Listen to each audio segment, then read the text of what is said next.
Andito kami ngayon sa Manar Mall. Order kami ng food sa Jollibee. First time kong kumain ng Jollibee. Alam mo ba yun? Sa 2 taong ko, ngayon lang ako kakain ng Jollibee.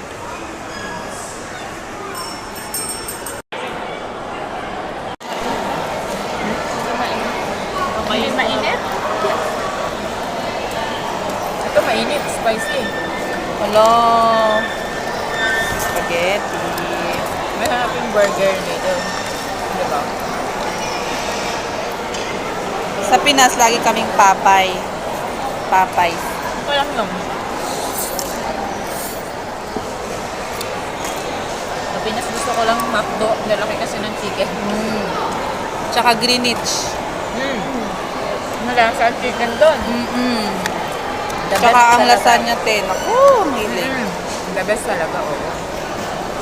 Pag nag-SM naman kami, doon kami sa amin. Kapag McDo naman kasi, gusto ko yung gravy. Oo. Anghang-anghang, pero masama siya sa health.